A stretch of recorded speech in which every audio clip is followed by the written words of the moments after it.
Good evening. Welcome back to the Mancunian way. My name is Martin. I am your delusional, peanut-headed brain host. Hope you're all okay. Good evening, Pat. Good morning, Pat. How are you, my friend?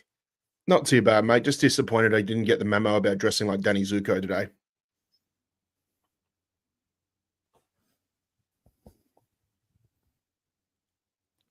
Hey, listen. If anyone wants to know why I'm called delusional peanut brain, go back and watch LB's stream last night. You'll know. Because apparently, I am an old fart who needs to move out. Not by LB, by some of his followers. Were very nice to me last night. And hey, but yeah, tonight is our January phoning show, where we're going to get you guys in to come and have a little chat with us. Everything Manchester City. And yeah, not a lot to talk about, really. You know, everyone was panicking. City aren't going to spend. City aren't going to buy anyone. Oh, we're not buying anybody. What are we going to do?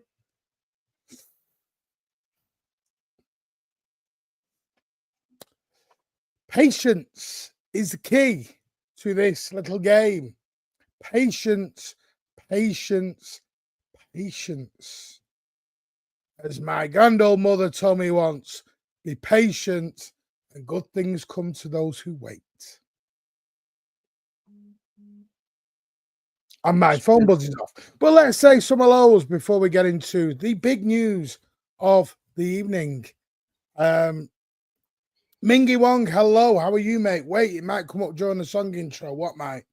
Newcastle were fantastic. They were fantastic. Big up Newcastle. Good luck in the second leg. I hope Newcastle do win. It's been 50 years since they won everything. Arteta is now dubbed the Spanish Brendan Rodgers. Bit harsh. He isn't the man to deliver things. Why are we talking about Arsenal? What's going on? Mingy Wong, can I call you MW? MYW for short. He might play Carson. When? Versus Salford. My phone is buzzing. I don't know what's going on here. Oh, people are sharing the show. Thank you to the people who are sharing the show around. That's very nice of you. I'm getting all your notifications that you're sharing the show around. Why, thank you. Hope you're all right. Smash those likes, people.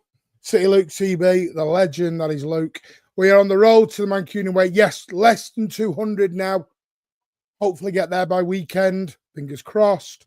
There's all the links to all the amazing City channels, and there will be new ones as well.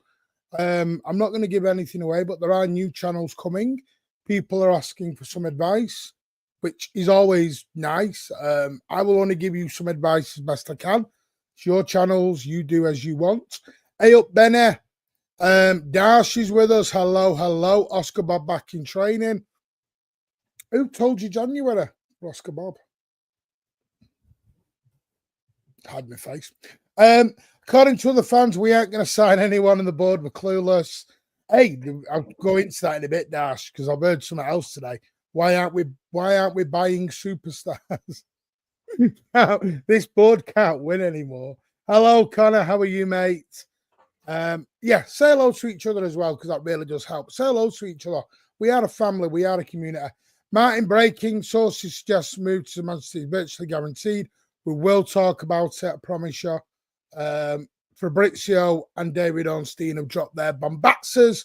I wonder who is our DM signing. I don't think City signing has finished yet. Leroy Sané. Leroy runs down the wing for da-da-da-da-da. No, I'm not doing it. I'm not doing it. I'm not. I really want Chris Wood. Will you stop? We've bought our backup striker now. Piss off with your Chris Wood stuff. The Chris Wood stuff has to end now. Has to end. Until summer. No. No. No. No. No. No. No. Martin, this will be... I'm going to start some of these. We're going to talk... If you want to talk Salford, we can. We're going to talk it more with the panel tomorrow, as well as the January stuff with Rich and Ozza. And Pat, obviously, again. Pat's coming on for 2 days in a row. Breaking news, everyone. Doing some work on his own channel. A City man on Twitter told me Andrew... Morgan Gibbs, right, he's back. If it makes you feel any better, I haven't done a lot of moonlighting lately. I haven't actually. I do moonlighting, go on and get abused. Yeah. Hello, fellow treble winners and 4P. Hello, DC. How are you? Hope you are well. Yeah, wish everyone a lot of well. I'm going to come to all your memberships in a minute, and then we'll go through the news, and then we'll open the lines because it is your show this evening. Good evening, Belly. How are you? Kay, you're very quiet in the group chat, by the way, mate. Something happened. Hello, only just seeing this. Martin, no matter red, but yeah, I am going to come to it. I promise you, Connor. Promise you. Thomas, good evening, mate. How are you? Who would you bring in, mate? I'll tell you, I think for CDM. Might save that for tomorrow. What percentages cushion off? I'm not doing percentages anymore. Piss off with the percentages stuff. Evening, Ty Simmons. How are you, mate? Good evening, Thomas. Hello. Yes, hello to each other. I love that you're all doing that. Have you heard that Aston Villa want? Yes, they do want him. Mark Armstrong, how are you?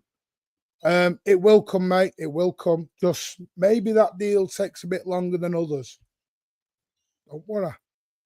We will try. I'm glad Oscar Bob's back in training. It's like a brand new player. Big up, Ed. How are you? Jack Lee is with us. Martin, you look fab. Thank you very much, DC. See? Piss off, you. See? Nah. Your girlfriend says I look fab. Carry on. That's a domestic later. Ignore the rats telling you to leave. Hey, listen. I do. I just respond to them. The thing is, I don't disagree with what they say. It's an opinion. But for some reason, to some people, I am banned from having my opinion. I've just told them, I am literally the old yeller. I've got to go out back and be shot. I've literally got to go out back and be shot. Hilarious, Pat, Danny Zuko. We'll have words later in that space. I was going to do a space. I'm not now when you're putting comments like that. Alvarez role, to be honest. Martin Mamouche and Kushnoff, okay, but along we do need a midfielder, and we will get one. I did tell you, Lakshmi, I did say on City Luke's the other day, patience was key. Dudley, how are you, mate? Hope you are well. Lovely to see you in here again. Martin Horser, patience will save you from looking foolish in the long run. It is. Has Arteta been sat yet? Whoa. No deals over the line yet. No, they're not. That's one thing. Very good point, John. We have got to point that out. They are not over the line yet. They are getting towards the finishing line, though. Good evening, lads. How are you doing? Hello, Spartacus. Hello, Christian. How are you? Thank you, by the way, for your lovely comments. I love reading them. Martin, got all the gossip. Tell me more. Tell me. Piss off. I just realised what you did. Does anyone? No, I don't know what's happened to Benton Court, and I do hope he's okay. I do hope he is. Who were you and Luke talking about the other day? You know now. Porro just missed 2 sitters. We don't need Galacticos, just stop signing squad players. West Ham manager was sacked and they have the same points as Big Spending United. They do. MCFC, I will come to your super chat in a minute. Get Chris Wood legend? No. Neil says, Kathy says, Neil, some are saying a stroke, don't know. I mean, I'll tell you what, if it is, honestly, thoughts, prayers, everything go out to Benton Cole. I know he's not everyone's cup of tea and he's said some very derogatory things, but it doesn't mean I wish ill health on somebody. I know about strokes because my partner had a stroke a few months back. So yes, not good at all. Martin, you did say since City are being quiet towards the media, they will only hear rumours a few days. Exactly. City don't do the business in the media. And fans need to realise this. We are not going to announce our deals on a daily basis to Ornstein and Fabrizio and everyone else. That's not even come from them. That will have come from the other side on agents. City don't do this sort of thing. As I've said, I'll say it again, how the board not signed a full new 11 starters by the 2nd of Jan. I had a message off Alan the other day. We're not buying anyone. Friggin' hell, it's day 3. Day 3 in the Big Brother house, and Alan has a meltdown. I want Smith. Could you imagine Alan and Big Brother? That'd be funny. Oh, Good evening, Ronnie. How are you, mate? Ronnie, I want to say something, but I can't say it. I can't say it, and Ronnie knows what I want to say. I can't say it. Have you had permission to come on here, Ronnie? Have you had permission, Ronnie? And Ronnie may or may not get that. But big up, Ronnie. Top blue, top lad. Evening, Simo. How are you, mate? First week back at work nearly killed me. Oh yeah. Some people went back to work after Christmas. If you have, big up to yourself and hope you've had a lovely time. 98%. Right. Last few things. Mancunian way. Good evening, AA Witherspoon. How are you? Jack Lewis, do you have any transfer news for us? I don't, but Fabrizio does. I was gifted membership today when I was on. I'm not sure who, but would like to say thank you. Big up, Key. Congratulations on your first leg win last night. Quality, mate. Really, really quality. Need patience with Bob. Yeah, but it's lovely to see him back in training. Mm-hmm. Absolutely amazing to have him back in training. It's going to feel like a new signing. Yeah.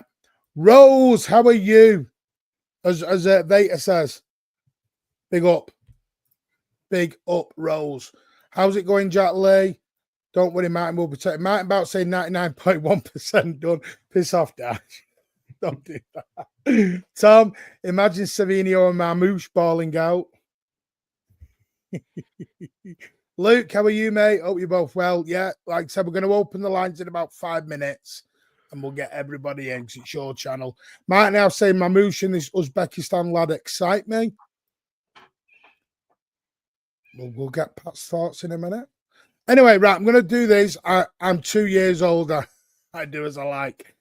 I do like. You know what I meant, though, and I didn't mean it in any discredit. I wouldn't mean it in anything. I just don't want to cause you any problems, mate.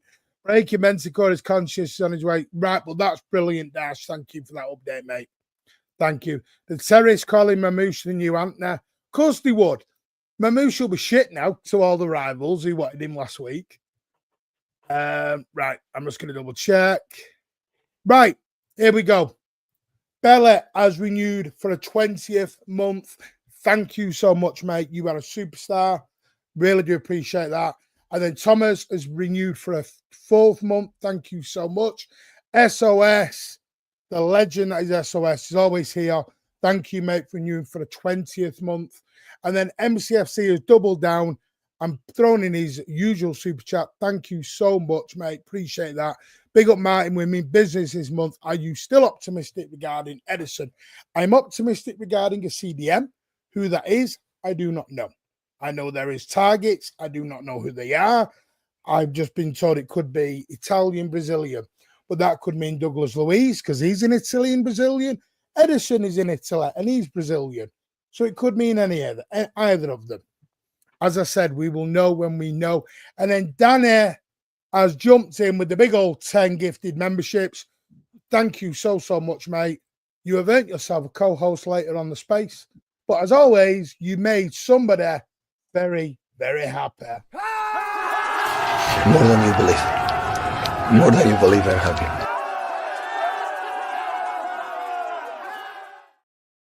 Yeah, if somebody has gifted you a membership, big up them, thank them, say thank you, because they have gifted you memberships. Well, I will say this before we get going. Our sponsorship with Football Prizes has come to an end. Everything will be, we're going to get some new graphics and stuff soon anyway, so that will be updated. I want to say a massive thank you to Football Prizes for their association with the Mancunian way for the last 6 months. It has been a pleasure and an honor. I will confirm it is nothing we've done. Football Prizes are just going in another direction with the way they are going to take their business, which is fine. It's not just ourselves, other people who are with them. They've ended with a few people. It's not just us.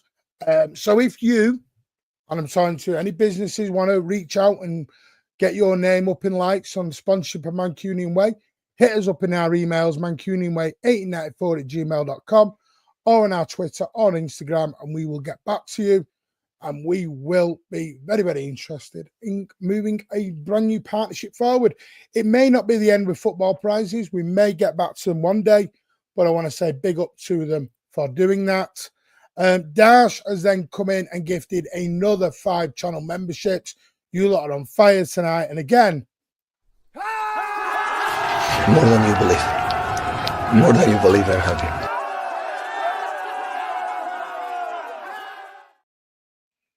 okay then, let's get into it, Pat.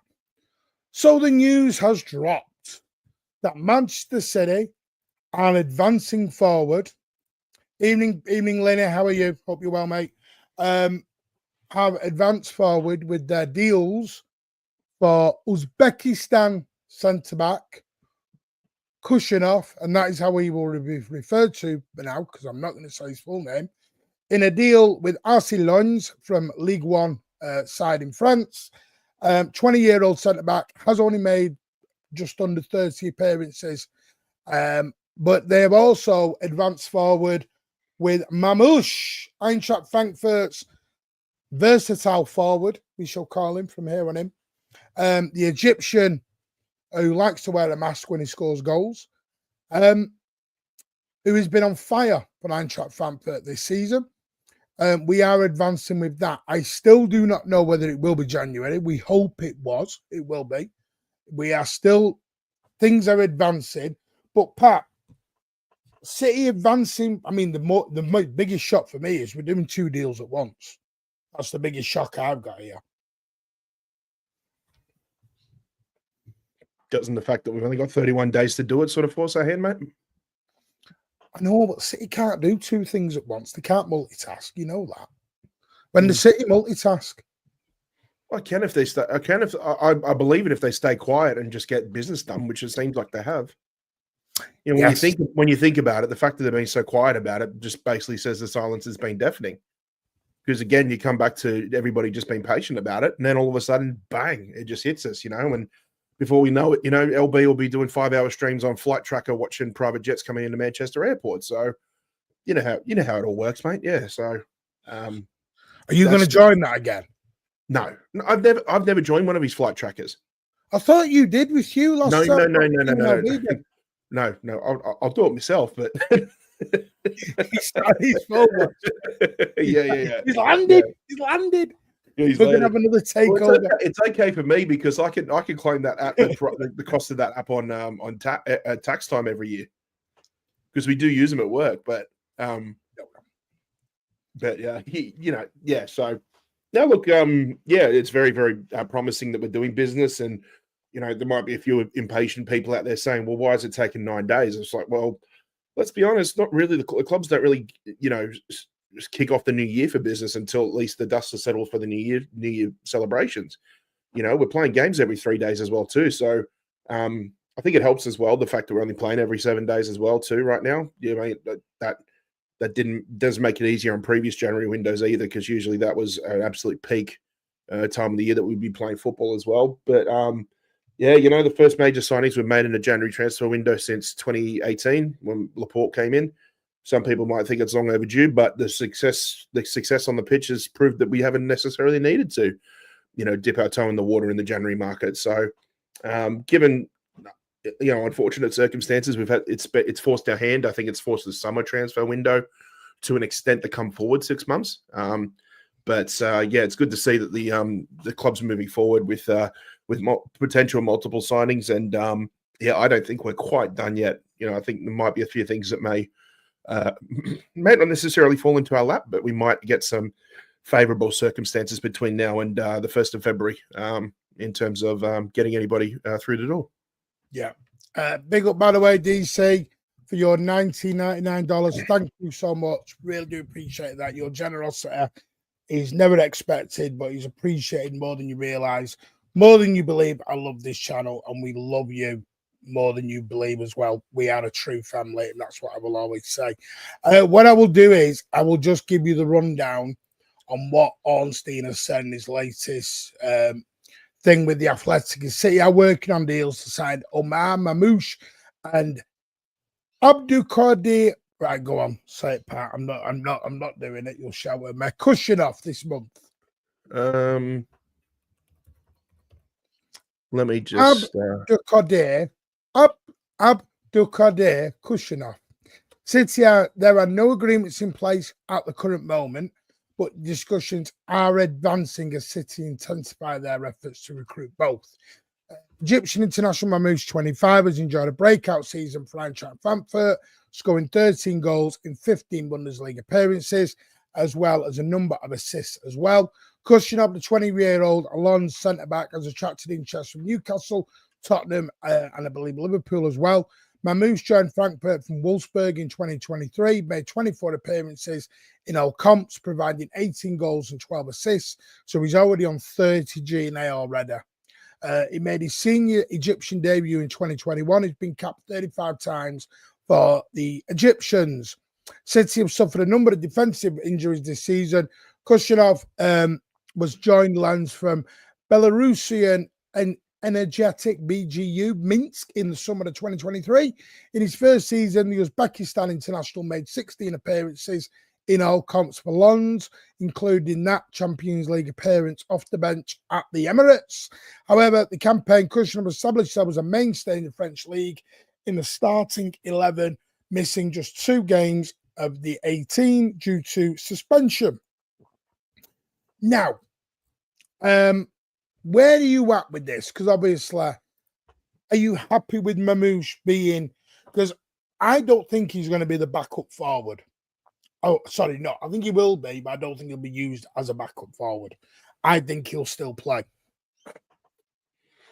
Yeah, I think there's belief that you know, we said the same thing. I think when Alvarez came through the door the same time as Haaland, where we were all under the impression that, you know, they may not play as many games together, and yet if you have a look at it, the percentage of matches that Haaland played with Alvarez next to him was considerably higher than what I think everybody sort of anticipated. So don't think that we're not going to see games where it's just Haaland or just Mamouche. I think there will be a bit of a balance there, and yeah, look, you know, God, if he takes any sort of that form from Frankfurt into Manchester City, I think we'll have a very exciting second half of this season. But yeah, look, I'm looking at this the same way as we did when we got Alvarez in.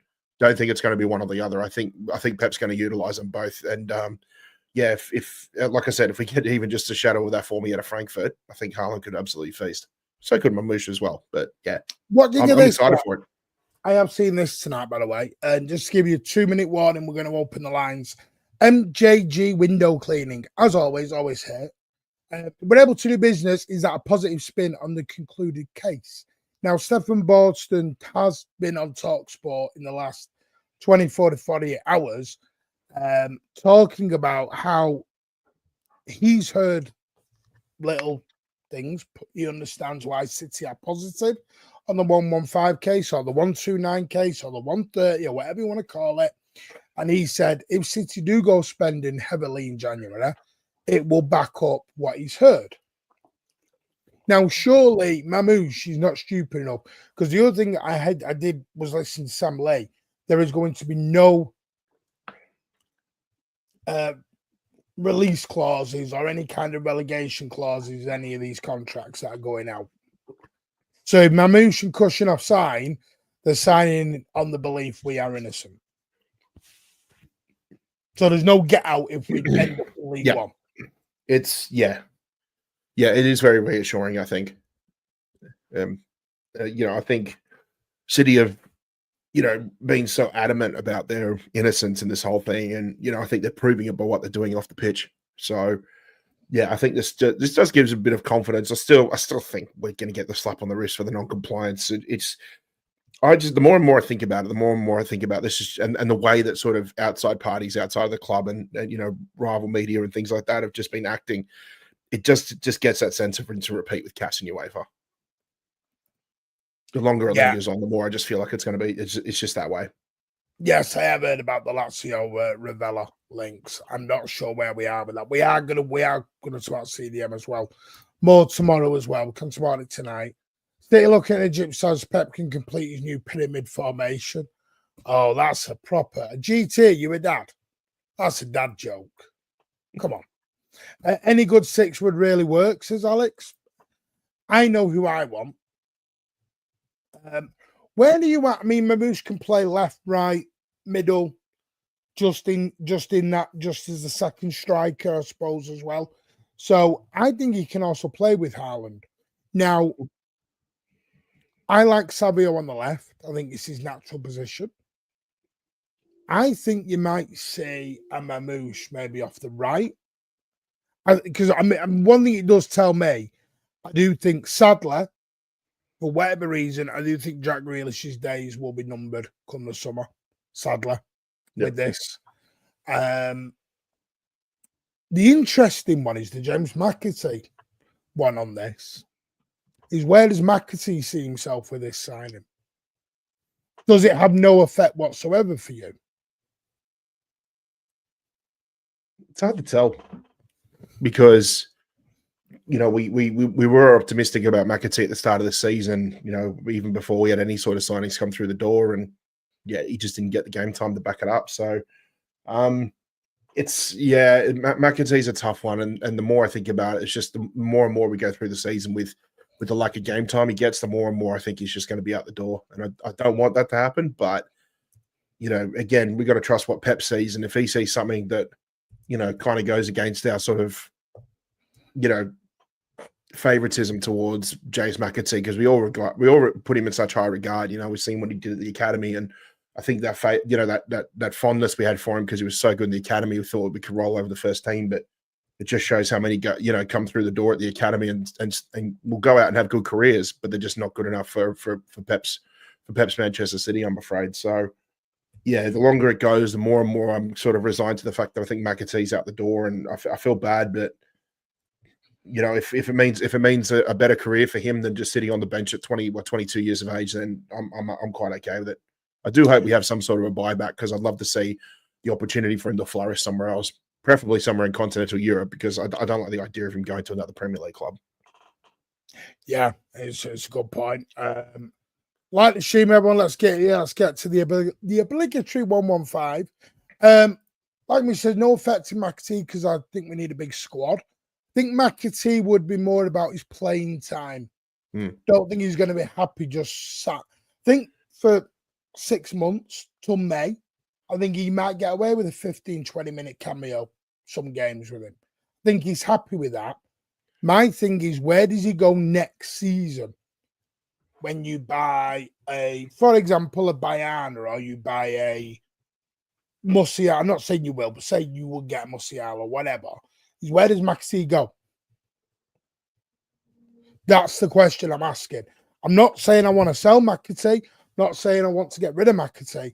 I'm asking the question, is bringing in a versatile forward is what McAtee is. See, I've always looked at McAtee as being a good bargaining chip to getting something like getting Florian Wirtz, because I do think even if Alonso goes, I think McAtee would do really well in a squad like Leverkusen's. where they bring talent through. They're just almost another version of Dortmund in a way. They have fantastic scouting. They bring young players in who don't really have much of a reputation, and within a season or two, they turn into some of Europe's like top young talents. And McAtee's proven when he does play, or at least in the academy stages, that he's a damn good player. And I think when we look at some of our top players that have come through the academy that haven't made it a city. If they have gone abroad, they've actually ended up with decent careers. Look at the Nature brothers. Look at what else? Who else was there? I've just remembered. I've forgotten their names. Chat, if you can help me out. I know there's a couple of other players that went from the academy into the Bundesliga and I think French league as well, and they've done relatively well for themselves. So yeah, look, I think like it just on paper it seems like a suitable sort of choice, but whether it happens, I don't think it will. But yeah, just something like that. Ronnie says, Mamouche strikers front three, McAtee. It depends how he wants to use McAtee, Ronnie, I think, going forward. I would agree with that. I would agree. Keep McAtee 100%. I'm just saying. Then you've got Oscar Bob as well. You got Doku, you got Sabio. If you want to go and buy KDB replacement, this is all but you got Echeverri as well. I would hate to see McAtee go. I want to give the guy a go, a proper go. But I suppose this is the balance in between buying new players and not buying new players. It's a balancing act. It's like when you buy that CDM, you're killing Jacob Wright and O'Reilly straight away. Yep. You're killing them. They know straight away. Don't worry, Faye. Appreciate that. I can imagine it. You can watch it back. Don't worry, Faye. I will get into it. Elliot's in here with the Bombatsers. Don't know what's that about. If you have top quality, McAtee would have to go. 164 in the chat. Yeah, LB has just been told there's a photo of Viana with Pep in his restaurant. Oh, yeah. If you think Viana's not doing anything, you're living in cloud cuckoo land. I said that ages ago. But Viana's working. McAtee, Sally, I think we'll go in the summer. I just hope he doesn't. Big up, Faye. Good evening, Jay. How are you, mate? Legend. I think Bob might be better than him. On that, by the way, what do you think about Oscar Bob being back now? Now, I don't know if he's fully back in training, but the squad photo's gone out of obviously KDB's 400th appearance. And Oscar Bob is there in all his training glory. Sight for sore eyes. Very, very, very, very happy to see it. It's been long overdue, and as someone who's been the victim of a broken leg, it's a terrible, it's a long process to come back from, and fair play to him being able to recover so quickly and get back to playing, get back to what looks to be full training. I think we need to be patient with him. I think he's going to have a fair bit of rust on him, which is a damn shame because I saw firsthand him playing in the preseason. So did you, Martin. He was absolutely fantastic. And you could tell from the way that he played, it wasn't necessarily just he was always playing because I think he was only like the second or third most senior player in the squad for that tour, but he was playing like as if he was the second or third most senior member of the squad, even if everybody else was there. If there wasn't any Euros on or any whatever that tournament was we just had. Yeah, so I'm really excited to see what happens here. I think he'll get utilized in a lot of different positions. I think the way Pep utilized him in the preseason shows how versatile of a forward and a midfielder he can actually be. So while I'm absolutely desperate to get him back on the pitch, I'm quite happy for him to take his for them to take their sweet time with him because, like I said, broken leg, it's best to just take the time with him. And do you know what made me laugh? Just go from there. You know what made me laugh? And by the way, Dire Sports Talk, we'll get in a minute. Do you know what made me laugh with the lines are now open? Do you know what made me laugh with the Oscar Bob pitch today? What? So, because he was in his training gear, someone. Oh, do you think he'll play Salford on Saturday? No, he's not that back. He's not that far back. He's not like that back. No. No, Perone, I don't think Perone will make it, sadly. Yeah, I don't think he will. By the way, the Mancunian Way family is coming for you there, Pat.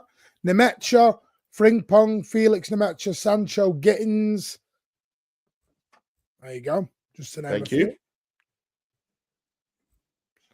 think it was both. I would Mitrovic and like, by the way, I would love him to be given a chance, McAtee, and I hope he is. And I suppose Saturday, I'm hoping he starts.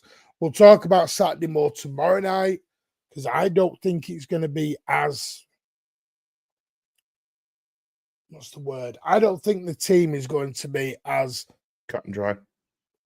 Yeah, I don't think it's going to be rested. Some are expecting an EDS 11. I don't think you're going to get that. We're playing every 7 days, Martin. So if a senior squad member misses out, then they don't play for 2 weeks. So they when you play every 7 days, it means that we can play full strength. Let's get down. Given the way these players have played for the last few years, a 7-day break at this time of year is just feel like a holiday for them. Exactly. Yeah. Dash, good evening, mate. How are you? Yeah. Can you hear me now? Yeah, lovely to see you again, mate. Hope you're well, mate. Nice to see you guys as well. Yeah, man. Have you heard anything? Yeah. Apparently we're not going to sign anyone, Martin. Yeah. Apparently Tiki's clueless as well. No, but that's the other thing, because Viana's in a restaurant with Pep. Cheeky's got nothing to do with it, and it's Viana. Listen, the last 96 hours have been carnage. I'll be honest with you. It's been utter carnage. Yeah, both Tiki and Viana are tag teaming it, just to let people know. We are tag teaming this. Mamouche, there's been a lot on Mamouche, I'll probably say. Whether that materializes into something for January or in the summer, let's see what happens. Because if you look at it, Frankfurt, yes, they do have some financial problems, Frankfurt, but they also have some ambitions as well to get a top 4. So they're thinking, all right, let's get Mamouche in. Let's take Mamouche in to the summer, and then we'll give him to you. City's like, no, we want him now. So I can see a world where Mamouche, that deal could be agreed in January, but City will agree to a 6-month loan to Frankfurt, and then he'll come in the summer on a permanent. Yeah, I could see that happening. But if they want to get him in right now for January, like right now, I think they have to pay like 20-30 million extra. And that's with the January premium tax, if you think about it. So for me, I think I can't say we'll get him, but he wants it, if you know what I mean. He's got the ambition. It's not like a Bruno Guimaraes or Zuma Mendipon where they'd have no fucking balls. They're like, I don't say Newcastle, don't go elsewhere and get a new challenge. No, this guy wants a new challenge. Now, whether he might be thinking to himself, listen, I don't want to wait to the summer because anything can happen then. An ACL injury could happen or something personal that might affect his career. So he might be thinking, you know what? Fuck it, go now. With Kusanov, I mean, a lot of clubs are going to go after him. A lot. I mean, he's not proven, but he's got UCL experience. So maybe the club might say to him, you know what, he's going to be mostly as a potential player for the future, but we'll also include him in the squad where we have some minutes in some games, let's say in the FA Cup, Carabao Cup, and then you might have a few starts in the bottom 3 of the table, let's just say, for now. Because I don't think he'll come in and be a starter. I think that Kusanov guy will come in be a bit part player for now. Because if you look at it, I don't think it's particularly fair to say to Mamouche and Kusanov to come in now and make an impact. Because they're probably going to say to them, look, this is your pre-season. Yeah. Yeah, Dash, I agree with you, Dash, about Kusanov. Sorry, Martin. I was just going to say, Dash, I agree with you about Kusanov. I think Kusanov is such a raw and inexperienced talent in a way that, never mind. Like I think we've said before too that, like, you know, we always have to really give players like at least a season to bed in. The only exception sometimes can be defenders. I mean, you look at Ruben Diaz, you look at players like Laporte and that they didn't need a season to bed in because I think with defenders under a Pep squad, they just have one job really, just have to be half decent at distribution, and the positioning has to be good based on zonal marking and things like that. But Kusanov, I think, is such a raw talent, and he's still trying to find his way in Europe, across European football. And then when he comes into a Pep squad, I think we really need to give this guy at least, you know, maybe 2 seasons, maybe even 3 seasons to really sort of bed in and get his eye in with European football before we really start seeing like the potential Kyle Walker replacement, or the potential John Stones replacement, or whatever you want to call it. So I think I like the idea that we're getting in while this guy is, an up and coming raw talent. But I think everybody needs to be super, super patient with this guy. Yeah. I'll just give you a bit of an update. Jan Agerfjordov did put a tweet out. Someone put it in the comments earlier. I was trying to share my screen. For some reason, it won't let me do it. I need to figure that out for tomorrow. Regarding Mamouche, can confirm that the players' representatives have been in Manchester today. Players want to know what his role will be on the pitch, just a reserve for Haaland or another role. Based on the answers, the player will decide if he tries to push for a move now or in the summer. Can I respond? Go on. With all due respect, why would you put stuff out in the media about a transfer and then say, you know what, I'm going to come to Manchester the next day? Fuck off. you really think City have not spoken to Mamouche already? Oh, of course. Yeah, I don't believe that. This is the thing. This Yanag guy, I'm sorry. I know he's a correspondent and a mouthpiece like Plettenberg for different football clubs, different ages, etc. But for me, it's already done. For me, I know that, and Martin, you know that. It's already done. Personal terms. The question is, it's all about the fee now. It's the fee and the duration.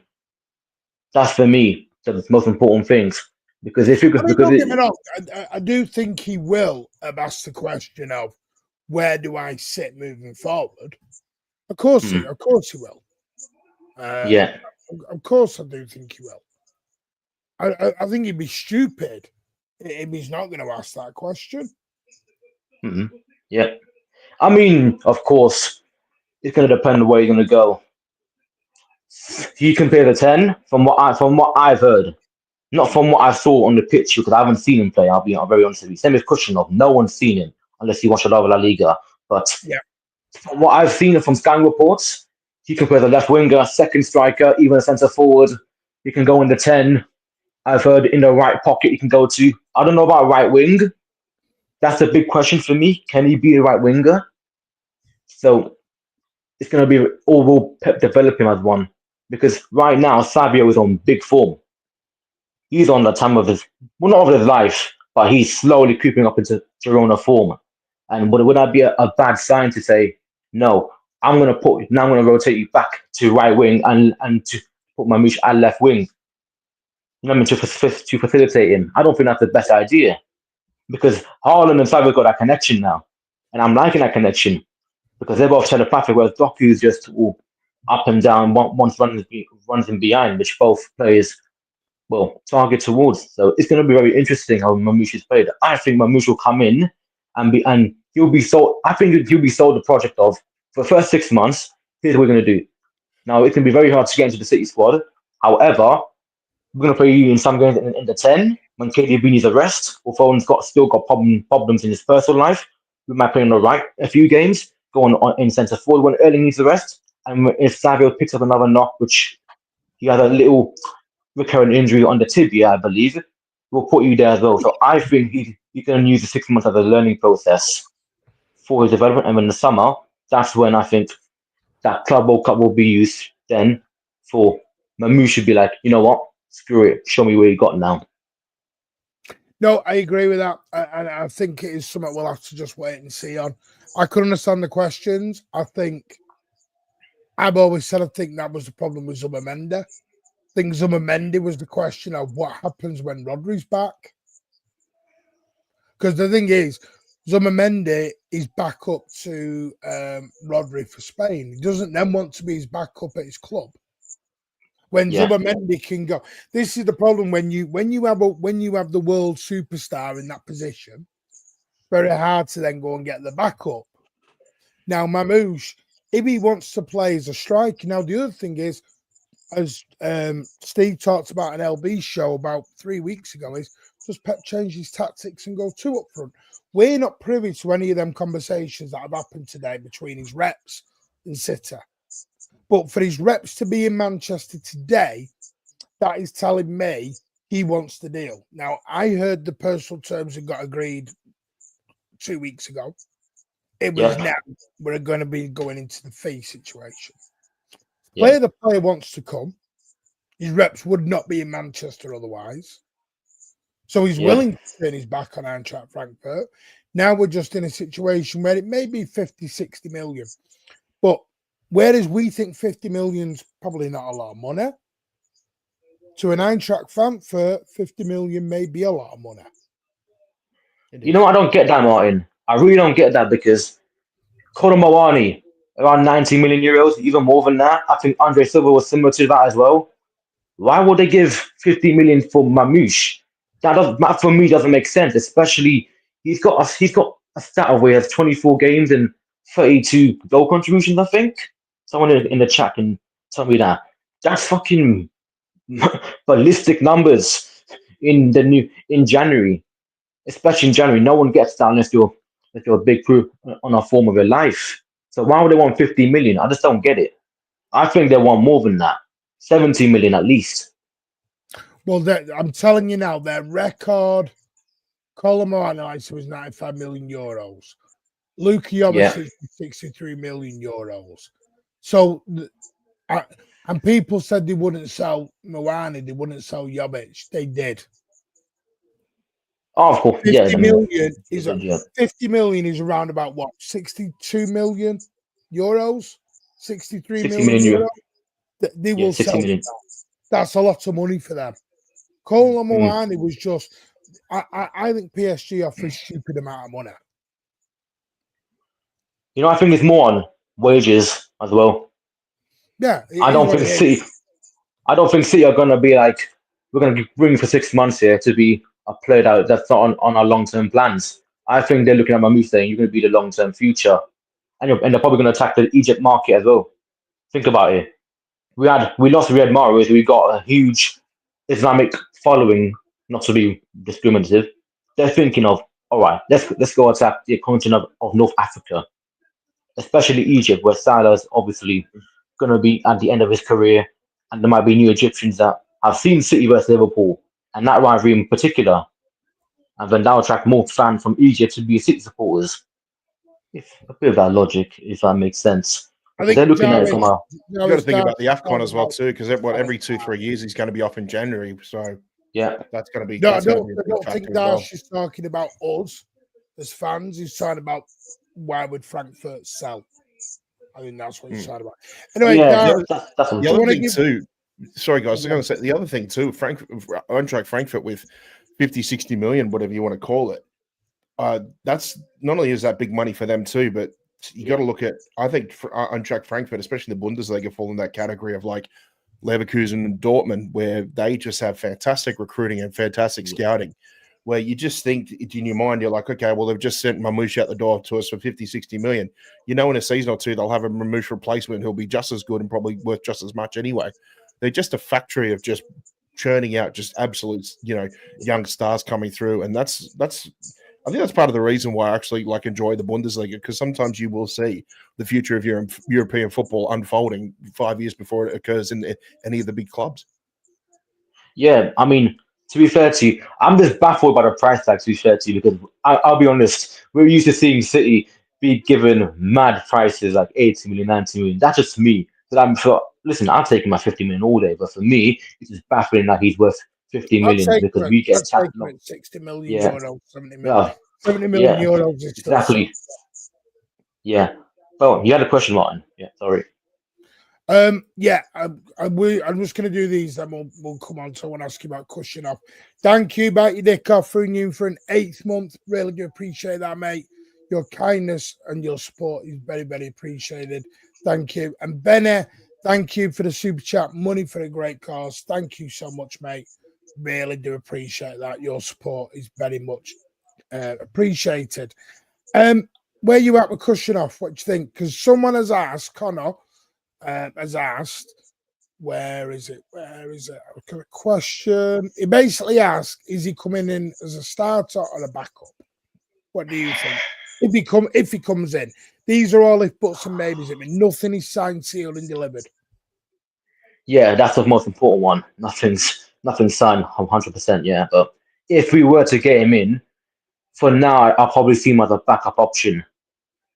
because it's the fact that if you look at our whole defensive unit at the start of the season, you could pinpoint at least 4 of them, mostly are injury prone, which leave the other 3 there. I think he can come into some games where we need a dire need of defenders, the traditional defenders, to be there to fill that gap up. Also, while learning on the job as well. I just think that when the defenders are back fit, I think he'll be like a 5th, 6th, or 7th choice centre back for now. Because I know he has a Champions League experience, a bit of Champions League experience, etc. But I think it's selfish to just put him in under that situation. So it depends on what it is, yeah. So this is Kuznov, yeah? Yeah. Yeah. I mean, you look at what the scouting reports are for Kuznov. Do you feel, because they say he's quick, he's rapid, he's expansive, he can play right back, he can play right centre back? Is there an argument to say that he might be getting groomed as a right-sided Gavardio? I mean, I do hear that he played a right back, centre back in that DM. So he could possibly fill out other positions if need be in another injury crisis. But I don't think Pep will do that just for the sake of his development. Well, that's usually just been the policy of any signing that we get through the door with City since Pep came in. Was he'll either get players who are already versatile, can play in multiple positions, or he'll get players that he thinks he can mold into versatile players. So from what we see with Kuznov, what we've already been told is that he already has some sort of versatility. I think it just comes down to just taming that raw talent, and obviously from what we've seen, there may be a little bit of discipline issues with him as well too. But if anybody's going to get the good out of him, it's going to be Pep for sure. So we'll see what happens with that. And again, Mamouche definitely falls in that versatility bracket because, like we said, straight off the bat, we're talking about position wise, he's another Alvarez, he's another Ferran Torres or something. So that helps a lot because, again, as we said, versatility is the reason why our small squad always looks bigger from the outside looking in. So rival fans always complain about us, the amount of numbers we have. We said no, it's just we take small numbers and we move them around to create the illusion that we do have a big squad. Yeah. I mean, exactly. That's the whole point. Have we seen that clip where you see Kuznov just literally barging into tackles and he's got blood or smeared all over his face? And when he gets up again, another big tackle. I think he's got that heart and that warrior mentality. So if he still has that ability, if he does sign, then I think he'll go all the way. Yeah. Anyway, Dash, I'm not looking forward to when Uzbekistan play Australia in Asian conference matches. Bloody hell! I'm sorry to sound a bit rude, mate, but we've got a few people waiting. So exactly, that's fine. Move you along, mate, if you don't mind. That's fine, man. We'll have a chat later on the spaces anyway, mate. Yeah, I'll try and be there. Yeah, take care. Yeah. All right, mate. Cheers, mate. Right, thanks for your support as always. Appreciate that. That was Dash. Big up. By the way, if you have come from the LB stream, welcome. Hope you're all well. Hope you enjoyed LB's watch along. Big up yourselves if you are from LB. But yeah, sports talk. How are you, mate? Good evening. Hi, gents. Oh, can you hear me? Sorry. Yep. Oh, brilliant. How are we doing, gents? We all right? Yeah, good. Yeah. Not too bad, not too bad. It all seems to be popping off at the moment. So, yeah, exciting times. Yeah, I mean, I don't know. I'm still trying to figure out if Martin said it was a slow news week sarcastically or not, but yeah, can't. Of course I said it's sarcastic, lad. All right. Well, I get all my news from you, and you're just, living off the side of a milk carton. I don't give any news. Yeah. Can I just say a big shout out to Danny for gifting me a membership because it's more than that other Danny on the screen has been gifting me, that's for sure. Brilliant. Right, where we're starting, I'm going to let you guys pick the topic. Whatever you want, mate. You're the guest. You tell us what you want to talk about. Martin, you should know by now, whenever I start, I'll waffle on for 5 minutes straight without breathing and letting anyone else speak. So go on, mate. No, I'm interested to know from your guys' point of view. So we've got the whole Marmouche talk seems to be really, really heating up now. I'm getting a sense, and I'm interested to know what you both think, that there may be a change in approach next season. Just before I just hopped on then whilst Dash was on, I was just having a look at Mamouche's last 5-6 games, and he's played the second striker 3 times, or 4, sorry, left wing once, and then he's played as number 10 as well. So he's shown clearly that he can cover a number of positions, but it seems like he's predominantly a second striker, which makes me wonder whether is that the route that Pep's going to go down. So I'm interested to know what you all think. Go on, Pat. Let you go with that first, mate. Yeah, I'm getting signs of, or I'm getting the feeling that we're going back to that whole Centurion season of Jesus and Aguero up front, where Pep said Benjamin Mendy was the key for him playing that 3-5-2. He wanted wide, expansive sort of wingers or wing backs to be able to get outside their marker or create space outside their marker, whip balls in, have 2 strikers, latching onto them and things like that. And as I said before on the last show, Martin, too, I said the problem we've had is with distribution. We've got Kovacic, who is a dribbler and not a passer. Yeah, trying to get the ball out to players that thrive on long balls and long passes, and Savio and Doku. Now, I think as time goes on, we're going to start seeing possibly, hopefully, with a full strength squad, you're going to see those players who are better at spraying long passes and long balls and distributing the ball quicker and faster. Maybe becoming a bit more, becoming a bit more abundant over the second half of the season. So with Mamouche coming in, hopefully he's the sort of player who thrives on that as much as it is about keeping the ball on the ground. So we'll just have to wait and see. But I get this sense that if there is talks about Mamouche and Haaland starting games together, then as I said at the top of the show, it's either a case of are we going to see a similar sort of situation to where Alvarez will just play in behind Haaland? When Alvarez played in behind Haaland, would Mamouche do the same thing as well?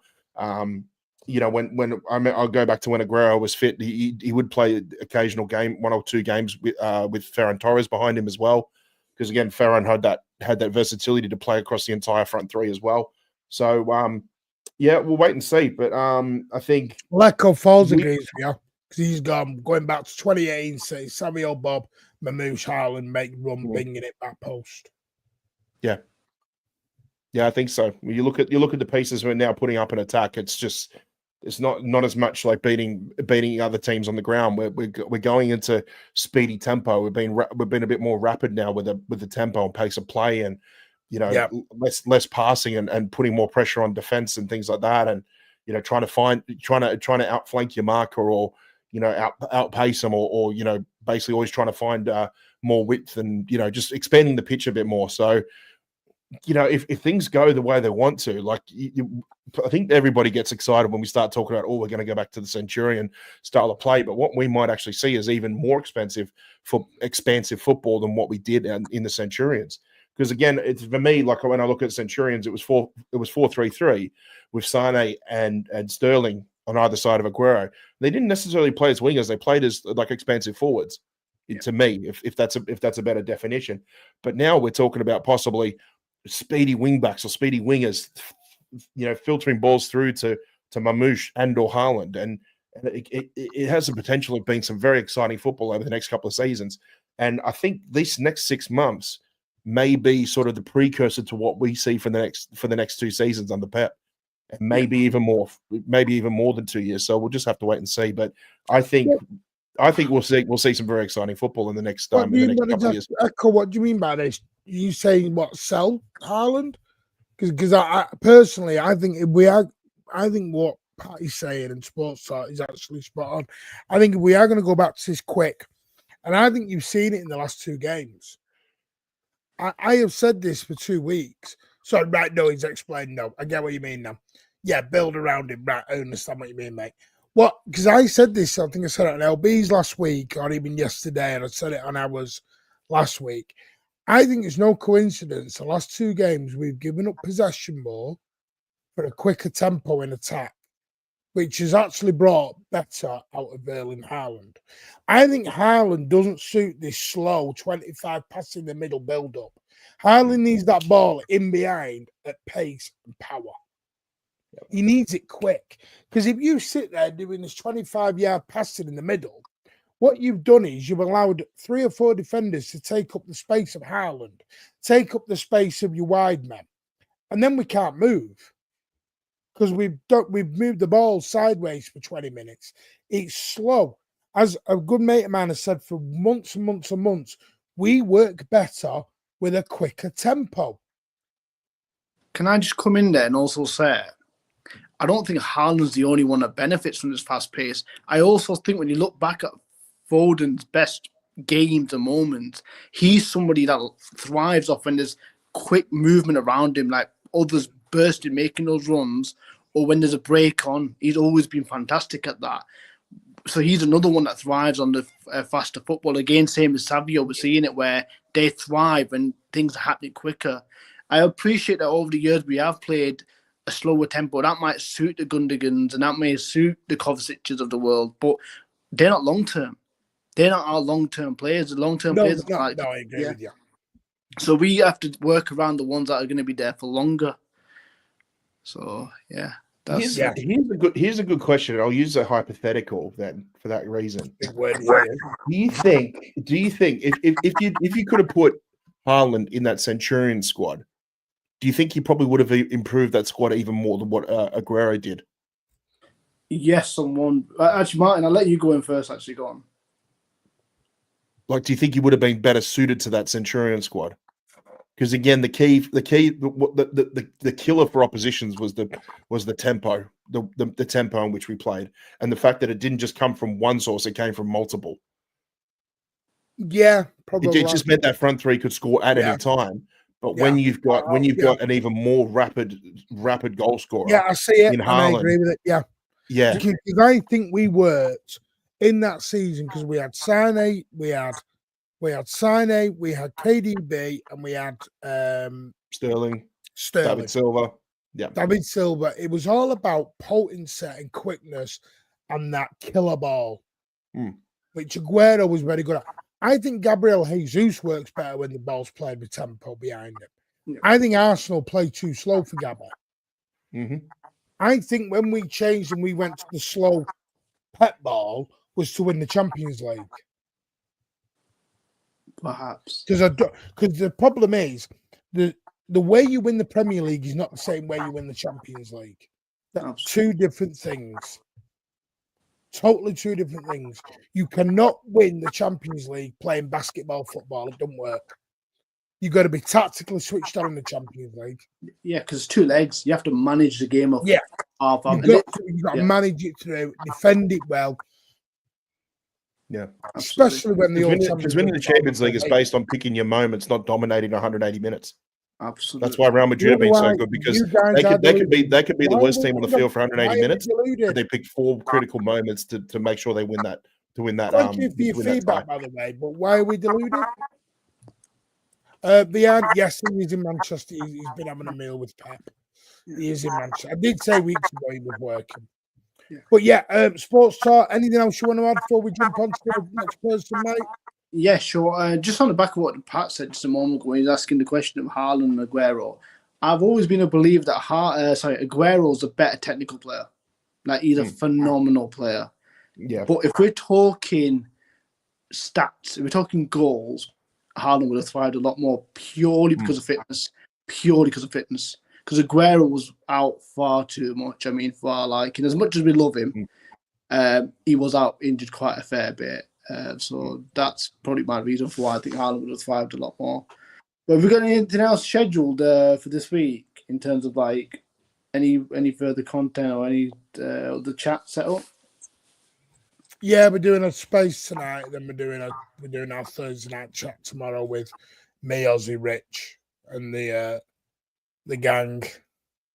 Brilliant. Well, if you've got space for one more, let me know. But yeah, I do appreciate you doing this sort of stuff. The panels and the call-in shows. Honestly, it really means a lot to get a chance to come on and have a chat about what we all love. Our great club. Anytime, mate. We appreciate it, mate. Yeah. Your channel will always get it on. Cheers, mate. Appreciate it, mate. Talk to you in a bit. Pick up Sports Talk in the chat. Show them a lot of love. I don't know what I was talking about, but hey, you are right fitness best. Come on, Aguero's more against some opponent. But I don't understand the deluded part. What was we deluded about? Hey, anyway, we're not discrediting everything Aguero did. I just think the goals may have come in a different way. Yeah, in a different way. But the tempo would have still been there. I just think you would have had a much more rapid striker just feeding off that rapid tempo. Yeah, but we're not discrediting anything the great Sergio Aguero did, by the way. Never ever. You can't. He's the greatest ever all-time City goal scorer. Yep. Hong, how are you, mate? I'm doing well, Martin. How you doing? Living good? You right there, Patrick? Good day. Oh, good, mate. Yeah, good to hear from you. Yeah. How are you feeling? Obviously, they're not done. They are advanced. Sky Sports has now come out within the last hour and said it's now very advanced. I just think, I think especially with the Egyptian media saying it's done, I think it's very possible to ignore them. That's probably the first sign. And of course, I think when Yanaj Fyodorov played it down and then he flip-flopped and changed his mind just today. And I think it's the reports are far too strong. I think for me, it's pretty much done anyway, even though it's for media-wise advanced, because I think it's just too inevitable for me. It's just been too strong for the past few days when it comes to reports like this. So, it's for me. I think it's just a matter of when Marmoush flies to Manchester, gets his medical done, signs the contract, gets ready for the team. Oh, I thought I'd just let you know this. I was scrolling down on social media. I just saw Hugo Viana with Tiki early in Manchester with a fan asking about Marmoush. So that's confirmed. So I mean, Hugo Viana has now started. Obviously, he's not started his job until July, but now I want to be careful on that before we end up down some legal road where we've said he started working and he hasn't. Yeah, I'm not. I just want to say that. I want to put that out there. I don't think he's not started the job to July, but my guess is now that he's with Tiki, he's following his every boost. So hopefully he won't. No. Hong, this is his probationary period. This is his probationary period, and all the negotiations have been looked over by Pep and Cheeky with a clipboard. Mm-hmm. Oh, by the way, they're checking off everything he's doing. I did ask Pep Guardiola is fully on board with all these guys. Yeah, I mean, there's no way Pep has full say in all these. Yeah, there's no way Pep would agree with all this. There's no way Marmoush and Kusanov wouldn't come if Pep didn't think they like to suit him off to the system, because I've been very impressed with Marmoush this season, especially with Frankfurt. I know he's been hot on the heels, the top goal scorers in the Bundesliga at the moment with 15 goals at the moment, and I think it's 12 assists if I'm correct. And he's just been on fire recently. I know last season he started to feel his way into the Bundesliga. With Frankfurt, I think it was 12 goals he scored last season. Before that, he was at Wolfsburg, and I know he was at St. Pauli on loan, like just to get a feel of German football anyway. And then I probably would say this season is pretty much the breakthrough season for Marmoush. Martin, would you would say that is like when he really started to take notice? I don't know what his stats were at Wolfsburg. He's gone to Frankfurt. I think it was something about 32 games and 5 goals when he was at Wolfsburg, but I probably would say, this season at the very least, that was pretty much when everybody took notice of him. Yes, yeah. I mean, he's already got 30 G&A. He's got 18 goals, 12 assists. That's probably another reason why City are quite happy to get him through now, because they obviously see some sort of an upward trajectory with this guy. Nunes, yes. Yeah, I think what they're looking at is they're seeing a player who's only just going to go more on the up and up. Given he'll probably need an adjustment to life in England and playing in the Premier League compared to Bundesliga, because it's going to be completely different. But I think you'll see over the years and that his numbers will drop from the Bundesliga because you don't have as much freedom in play as you do in Germany. But as time goes on, I think we will see his numbers just go up and up and up. Yeah, I would say I agree, because I think he will need some time to adapt. To not only to City but to the Premier League overall, and he'll have to get used to the spotlight being even more on him because there's maybe not much of a spotlight there is in Frankfurt as opposed to here at City. So he'll have to get used to that. But I think he'll handle it very, very well. I think his mentality is very, very what I good. don't want to do is put these unrealistic things that we always do as a fan base. Doku's going to be the next Rivaldo. Savio is going to be the next this, that, and the other. Let's just let these players come in and just develop. Now, Mamouche is a bit different because he's 25. Yeah. So he's not a kid.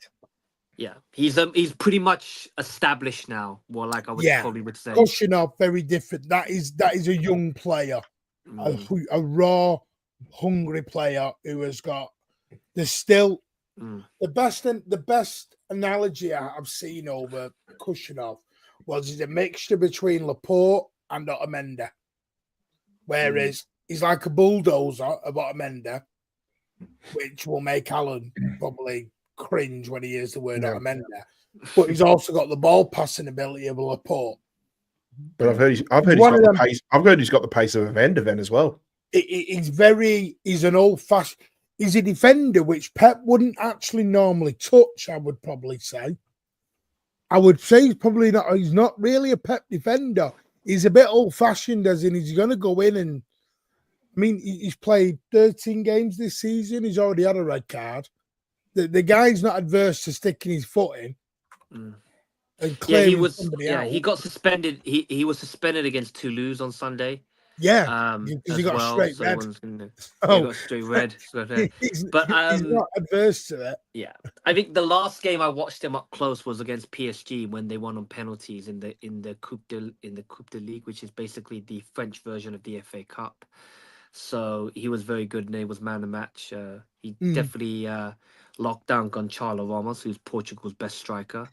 So, and I think what excites me about Kushinov is he ain't afraid to put his foot in.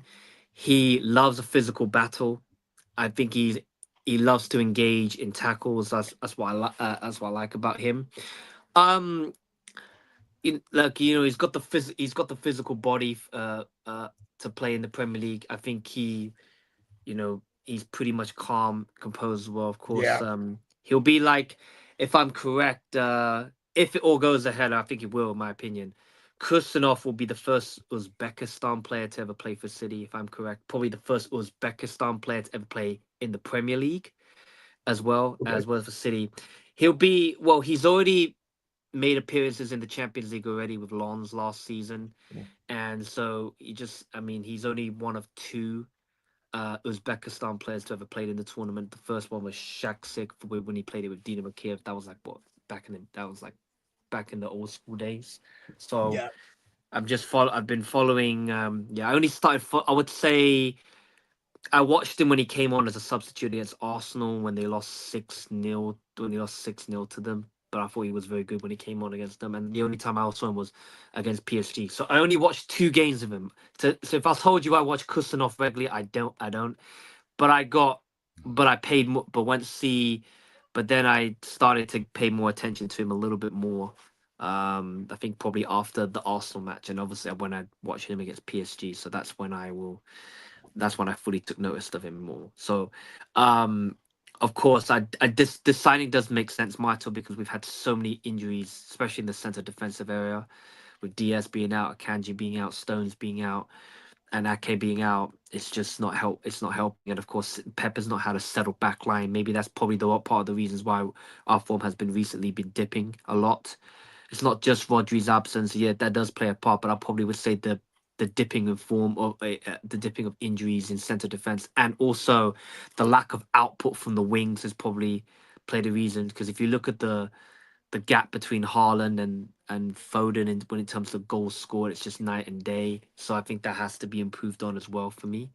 So I'm just happy with that it's all going to go ahead. I think, I understand the skepticism from the City fans about why we're not signing everybody. I mean, come on, it's January the 8th. We're only 8 days into the transfer window, and people just need to chill out, for goodness sake. And City are going to make signings. Hung, it's the 9th here. We're already starting to panic.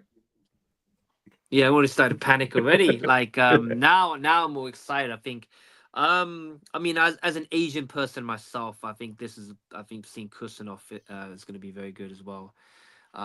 Because I actually watched him in the Asian World Cup qualifiers, and they're actually second behind Iran for World Cup qualifiers, and they're in a very good position to qualify for the World Cup. So if Uzbekistan does qualify, which I think they will, from the in the standings, then you're definitely going to see Kusanov play in the World Cup next year as well. So I think it's good because that'll give him boost. It takes some pressure off. So, like some Stones and a Diaz who can get back to proper fitness. Yeah, I agree. Because I don't like this where we're having to play.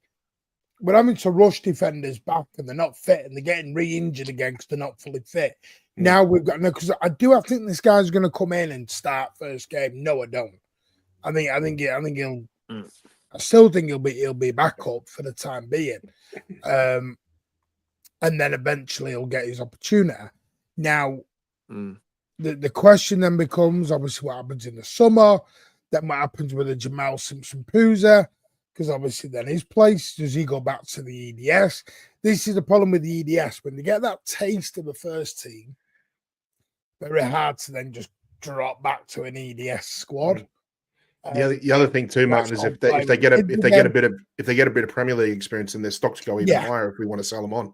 Of course you do. Which, by the way, we're going to have another cash boost coming in too, because you look at what our under 23s at the moment. I think you're about second or third in the Premier in the PL2. So if we're looking at selling a bunch of them, then there's probably going to be another 50 to 100 million coming through the door anyway from sales of those players. Do you know what? Because I'll tell you what, in the summer, I would love them to go and add a Matt Gay or a THB. Yeah. If you can get a Matt Gay in, you're basically then making your back line rebuilt again for the next 5, 6, 7 years, which is what I'm loving to see. Is that would you have Taylor back? Would you have Taylor back? I'd be happy with Taylor or Matt Gay. I think Matt Gay as a squad player, Taylor. I can't see Taylor playing 50 games a season. But he'd be good. He'd be good squad rotation. Because if you're going to sell a John Stones or an Ake or whoever due to injury, I wouldn't be adverse to bringing in a Matt Gay or a Taylor or a Bellis. Yeah. I'd probably bring both. I just think Taylor would be more a squad rotation centre back. I just don't see him being as unless we see real improvements in him in the next couple of seasons. I just can't see him being the first choice. Guys, I saw in the comments, like, I know Viana is obviously on his probation period. He's not working. He's not meant to. He's not working. But do you think he gave his opinion of what he thought of Marmoush and Kusanov from your point of view? Informally, yes. Informally, like he's not allowed to do. He's not meant allowed to. He would have given his scouting report. I'm pretty sure he must have gave his opinion of what he felt for Kusanov and Marmoush, and whether they would be 1,000%. But just had to be. He had to give his officially input. not allowed to say that because but he's officially still on gardening leave. Whatever you want to call it. Now he's there in Manchester. Like now he's obviously getting like that Dan Ashworth thing, innit? You know, this gardening leave's a lot of garbage. They're always working. He's definitely settling, getting his apartment, moving his family in, and just hopefully it'll be all good, because it's not an easy job being a sporting director. Just can you imagine being on the phone the entire day? Yeah, you're probably less. Like Martin and Patrick, have you seen the pelters Ticky's been getting in the first 8 days in the first week of the transfer window? No one has patience. Non-stop. Yeah, enough patience. The pelters he's been getting is ridiculous. It's like no one has patience. I went on our Sydney Blues page on Facebook at about 12:30 on the 1st of January, and I just put #Cheeky retire now. Oh, is that the amount of pelters you've been giving him? Yeah. Like whenever we do anything, we do everything jokingly, but just like I just did it just to see who would get a reaction out of it. It's like that meme of, and we're not signed anyone yet, and we're sat there and we're like, well, it's 12:30 on the 1st of January, and like, why are we not moving? Yeah. The thing is, the reason why we are not moving. You look at Mamouche. Now, like things are moving. Yeah, things are moving. Mamouche is wanted by Liverpool. He was wanted by Arsenal. So City have gone in, and they've gone first. The same way they did with Doku. Chelsea and Tottenham wanted Doku. So City went in a year early to get him. They've done this with Mamouche because Liverpool are having a look. Arsenal were having a look. So City have gone, no. We want him. We're getting him now. Same with Kushnerov, Tottenham, Newcastle, number of other teams were after him. And City have gone in straight away. Yeah, And this of course. is the thing that we're not stupid. Crazy, yeah. We've learned from our errors. We made a mistake. Now we've learned from it. Let's go. All I ever said to anyone was, let's get to bleeding January before you're all having a panic attack. But people were not waiting to get to January. Even though the laws of the game wouldn't there allow going, us "We're not gonna do anyway. Like, anything." yeah. Yeah, because City and Pep are sat there going 2 wins in 15 is acceptable. We're going to do nothing. Of course, they're not bloody stupid. They're not daft. Yeah, I mean, you honestly think like the hierarchy. You think Khaldun would be happy? Oh, 2 wins and 15, we're happy with it. Of course not. Like it's like no, this ain't good enough. Of course, I mean, you can tell like the club are working now. Now it's all good in the moment. I think, of course, so many things are going there. Like Oscar Bob's back in I think training this now. kills Delap, by the way. This is the end of Yeah. Delap's thing. I You would. don't need Yeah, I to agree. bring Delap back anymore. No. Yeah, I think it's Marmoush and Haaland will be the forward men from going forward this period as well. And of course Kushinov will. I think not only yes, I do agree with the backup, but also he will be Martin like Kushinov. He'll be there to aid Stones, Akanji, Diaz, Ake. He'll be able to aid them with the injuries as well. Can't rush him back as well, especially with John Stones. I mean, listen, I love him. I love him very, very much since he walked through the door. I mean, I don't doubt his footballing ability. I never have anyway on a personal point of view. I just feel like he's just never been able to keep himself fit basically throughout his time here at City. I think, the most amount of games I've played in a season, Martin, is 41 games, and that's in the debut season in the 16-17. All the other seasons has been basically between 35 to 40 games, which is, I mean, as a fan, I'm frustrated, but I'm frustrated for John Stones, but I'm pretty sure Stone must be frustrated himself. And that's what you got to think about. Like, yeah, we do need to bring in a centre back to, like, so we don't have to rely on Stones waiting time for him to come back in. And the same with Akanji picking up injuries, Ake picking up injuries as well. Now Diaz is picking up injuries, which is crazy as well. So now I think this cushion of signing doesn't make sense as well. Like what, only 20 years old. Yeah, of course. Hong, look at, I'm gonna sound a bit rude, but I'm gonna do anything you want to add before we move on. We've still got Sam and Ed. Okay, well, I'm gonna say this. Well, I just want to say to the City fans are watching. Now look, you wanted signings, now you got signings. And now bring on the second half of the season. And I think if we get them both in just before we take on PSG, then I feel more confident going into of getting a win out there as well at the Parc des Princes before we go. And I just want to say, Martin and Petra, thank you very much for having me on. Yeah, no problem at all, mate. And I'm looking forward to speaking to you later, Martin. Maybe on Space, and of course, I'm just setting it up now, so I'm not being rude. I'm just setting it up now. And messaging you, of course, I'll message you privately, say, "Hey, Pierre, hope everything's all good." Meltdowns and all that. And I think I saw a comment that said, I look like Kushinov? I'm actually Vietnamese. I'm not Uzbekistan in any way, shape, or form. But thank you so much anyway. I don't look anything like Kushinov in at all, because if you put my face and next face, we don't look anything alike. So anything like that. But thank you so much for having me on. I'm looking forward to it. Look, bring on Marmoush, bring on Kushinov, bring on these warriors. Hunger. I think, Mark, before we go, do you agree that we need hunger and desire back in the team, because it was severely lacking in the last couple of games? No, because I don't think the hunger and desires ever left. I don't think it ever has. I think confidence has. I don't think the hunger. I don't believe any professional footballer goes on a pitch and downs tools. Mm-hmm.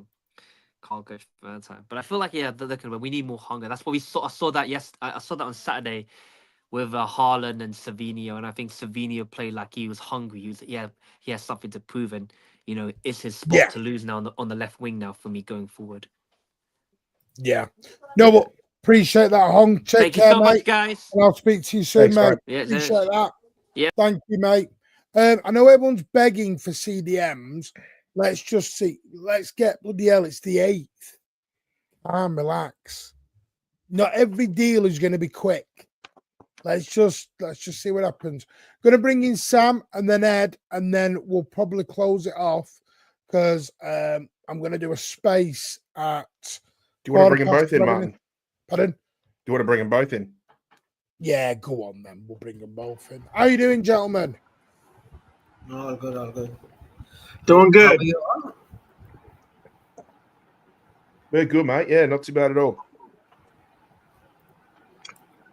Yeah, how you guys doing? Mark, you feeling better?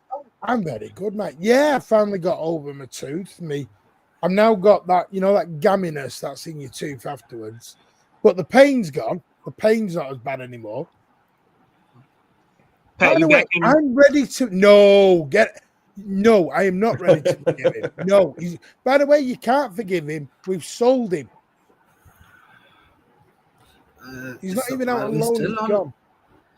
I was still on Cancelo. It's what, 2023? Have I been thrown back to time machine? What the fuck is going on over there? Cancelo's in Saudi now. He's gone. Why? So, Sam, you said you had a analogy to say about. Yeah, so I think so. If Christian Romero and Mickey Van de Ven were decided to have a love child, and they wanted to bring the best out of them and create a human specimen, and if they feel that they miss that flair of General Otamendi, and they want to add to that, and then that whole Powerpuff Girls Chemical X thing, and then it goes all blast, and then the guy comes out. That is Abdul Qadir Kushanov. I think so. When I saw the first film, when the whole blood was coming out of his head, and then he was kind of giving that salute, and that was a major throwback to Zabaleta. To Zabaleta and Otamendi, and you could see that. And honestly, I am sick and tired of those nice goody guys in this team. I need some shithouses. I need some bad boys in this team. I need some troublemakers in this team who could kind of look in the eye of the wingers and is like, you are an artist. Behave like what we want. I need little bit of those, those not so good, those troublemaker guys on the pitch, not off the pitch, on the pitch. And Kushanov gives that vibe, that he can, like, the first thing when I saw his compilation, and is like, Bukayo Saka should literally have a spare hamstring with him, because in games against Arsenal, in games against like top teams, he's gonna literally throw off these guys off the balance, and you love to see that. And we were missing those guys post Otamendi, and we were kind of having bit go on a more technical side, and we were having those beautiful side. But then you need chaos at the back. You need some element of that. I think the Kushanov brings that element.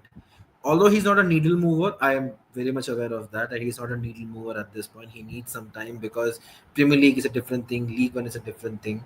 And also getting a centre back from League One it's a positive sign, because when you look at the likes of, be it you have Saliba, or even in the past, I think so. I'm missing out one name from Real Madrid. You see where I'm getting at, right? So yeah, but I also think it's sorry to cut you off, but I just also think it's good that he'll have 2 years to develop underneath Pep if he does decide to move on after those 2 years too. I think that would be. I think the discipline's the most important thing, Ed. Yeah, and he'll develop. He'll have a chance to develop under Pep too. So I think that would be good for his career and his time at City as well. I just want to bring up a point about Marmoush that. I know a lot of people are thinking how it helps Haaland, but it also helps. It also allows Bernardo to get more rest if he comes in January. With him playing on the wing, it helps Foden maybe come in more centrally and gives KDB more rest too. So I think Marmoush. I know a lot of people are like, "Oh, I wanted CDM," but it also frees up a lot of other people that haven't been getting rest as well. Also, I think even regarding the approach that I have seen with respect to transfer market, I think so. The first thing that they are doing is the deals that they can complete, the deals that they can get done with it. They are first focusing on that.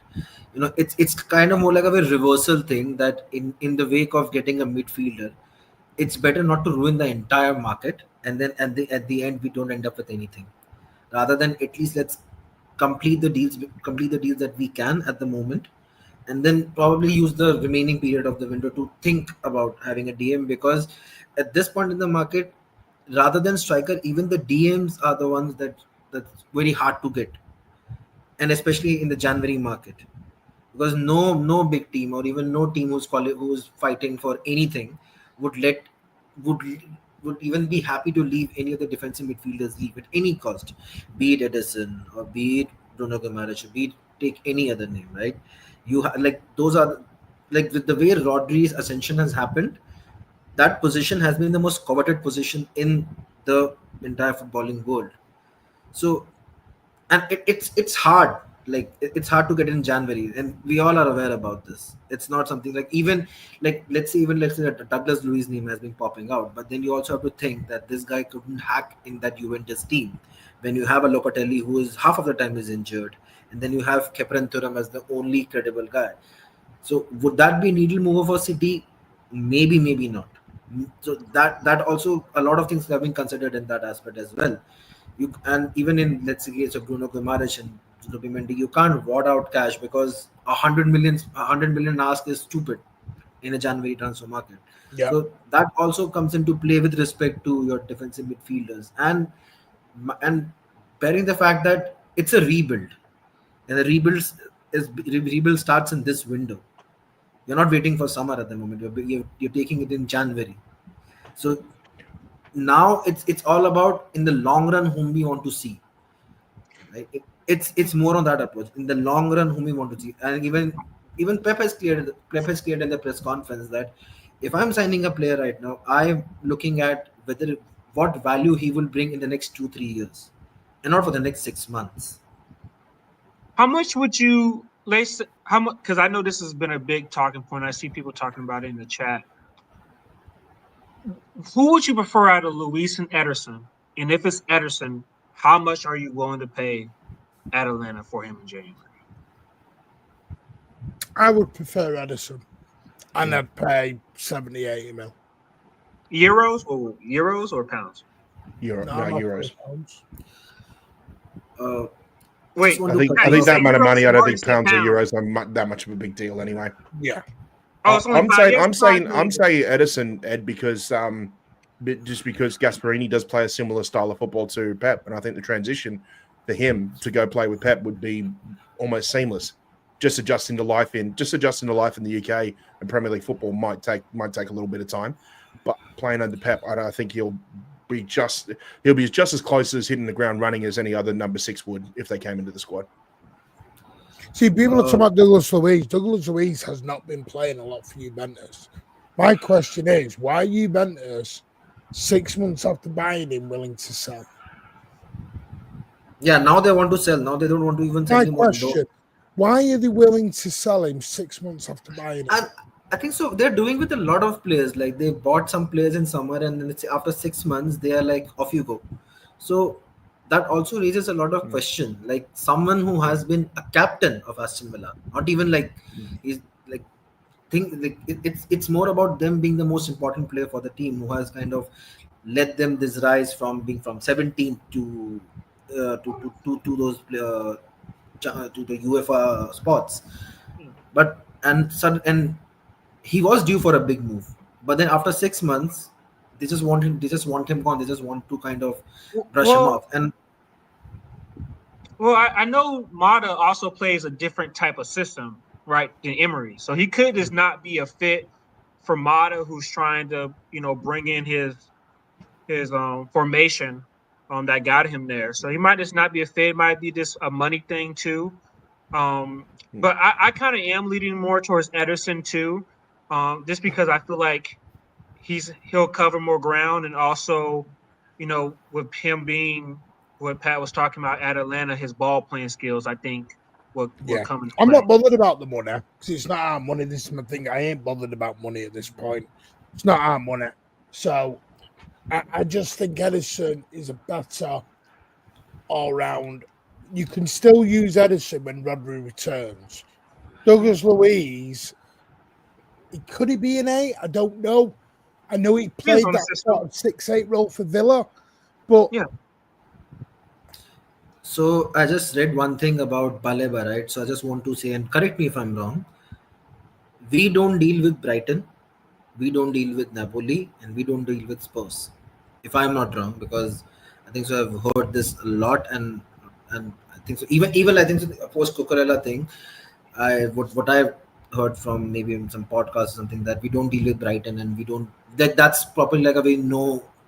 That's like that we keep them at arm length distance at this point. So I think so. Baleba would not probably not be something that we might go for. do you know my There's thing with Baleba? Do you know? I'll tell you my issue with the Baleba situation in a minute. Is Carlos Baleba he's 21 and he looks an absolute great player. Do not get me wrong on that. Yeah, do not get me wrong. He's made 17 appearances right now for Brighton this season. Last season, he made 27 appearances. Yeah. And no one was talking about how great he was last season. Season before, he obviously wasn't at Brighton. I don't know where he was season before. Brighton, did buy him from somewhere. I don't know where they bought him from. I don't know. So, my thing with Baleba is, if you're going to smack 100 mil down, 100%. That's the which bare you, minimum. which you know Brighton will. Yeah, I'd rather go and get a Bruno in the summer. Yeah, fair enough. I mean, they're going to be asking for the same money. Yep. Yeah. Yeah, and again, that's the experience, right? Because that's what we need. Like that age group of someone coming at 26, 27, we need those players who are literally at their peak. And if you're shelling out that amount of money, and I think so that one name that I've been quite searching for, but I have not seen the links, is something called Alan Varela. If you guys have heard about this, from Porto. If I think so, if anyone have heard about him, I've never. That name's never come up anytime I've asked. Never appeared. I know other people have talked about it, but City have never moved for him. Who's this, sir? Never touched him. Alan Varela. Varela at Porto. Varela. Oh yeah. But yeah, my whole thing is too, right? Like, I know, like he's a really up and coming player. He's young, but also City's at the stage now is that we need people to perform now, not to they come in the city and it might take them time to adjust. And he's a young player, you got to give him time. You know, we need people. I think he doesn't fall in that bracket. That's the thing. He doesn't fall in that bracket. One thing is for sure that we haven't touched him. That's pretty palpable. But I think so. I think so, it's from Ojog or something that the last 3 to 4 matches, City scouts were there to watch the Porto games. And can't get Reinders now. They've got a new manager. Things have changed with Reinders now. They got Conceição from Porto, and he's been playing. He's been getting him playing really good football lately. Yeah, and today I think so. There's this tweet came from Scout in attendance that City is kind of looking for Rodrigo Mora. They have been scouting Rodrigo Mora from the last couple of games. Okay. So that's one thing. Can I say something about McAtee? I know you guys were talking about that earlier. Yeah. I don't know how Sam feels about him, but I think for me he's more likely going than staying, just because I think he will prefer the 10 role. And if we already have Foden there, you know, Marmoush might get some 10 as well. And then if we go out and get another like a Biana or outside chance of Musiala, he's really not playing in his preferred position. So I think, you know, and that can be a good deal for City if we can get 40 for him, and that'll basically pay for like a Biana's release clause in the summer. So I think so. It just about McAtee just dropped like a couple of hours ago. Like a dozen teams are after him, and a lot of German teams are in pole position for him. And see, I get that, because the other thing is that he has only 1 year left on his contract, so he's pretty much in a very strong position at this point. Even if he wants to like take a punt on himself that he wants to go, the hands are a bit tied at the moment, because again, like if it would have been like a 2 year or 3 year thing, probably we would have kind of tried to convince him that you could still give us 6 months and let's see where it goes. But now the situation is a bit different because the contractual situation is kind of slipping out of City's hands at this point with him. So yeah, I think so. Yes, I kind of see your point that he's more out than in. Even if if this 6 months he performs to his level and he gives minutes and something, but then that might not change much. But then if that happens, then again we do have to find a right-sided number 10 as well. Yeah. Then also kind And of. by the way, I just want to confirm this thing with this Baleba thing. I've no problem with the Baleba coming in. You're talking 100 million though. You are going to be 80 to 100 mil. There's For no a guy undo that button. has And the been reason around. why we say we prefer Bruno is because the big factor for that is Bruno's for right now. We need players for right Because now. the thing is, if you bring in Especially in midfield. Baleba and he doesn't work, There's no undo. you can't go back and go, well, I'll You tell have you to- what, I'll try and rejig this and we'll try. There's no room for error then. See, You are they back have to into a understand Jack that Grealish situation. they have to understand that Tony Bloom, the one who owns Brighton, he He's not runs gonna a sell the gambling cheap. company. Yeah, He he's runs a gonna be more than- gambling company. It's gonna be more than 100. yeah. It he could even be more than He plays a 100 near to get him out. impossible game. Like never He's not mind daft. a difficult game. Yeah. That guy knows how to play poker, and Yep. I'm not excusing the pun because that's how he made his damn money was through poker. The guy knows how to play this game. He's not stupid. Like I've given an example about this, but the Cucurella Chelsea thing, he literally pulled Yeah, he won Bowley's pants 65 right in front of million him. out of us. 65 million. Like But that's why I look at- said that's why I said we don't that Do you know what it Brighton is with is Labour? It's the sort of thing United would do. I'm not Yeah, saying he's not 100%. a great player, but if you'd have said to me, Belabor at 40, 50 mil, I'm all over it. But you're at that 3-figure mark for a guy who's only done it for 6 months. And like Ed said, there's no backsies. Can't go back and just throw him back out the door 12 months later. There's two words that don't exist with Tony Bloom, and that is market value. And He does doesn't. he play other than a He- 6?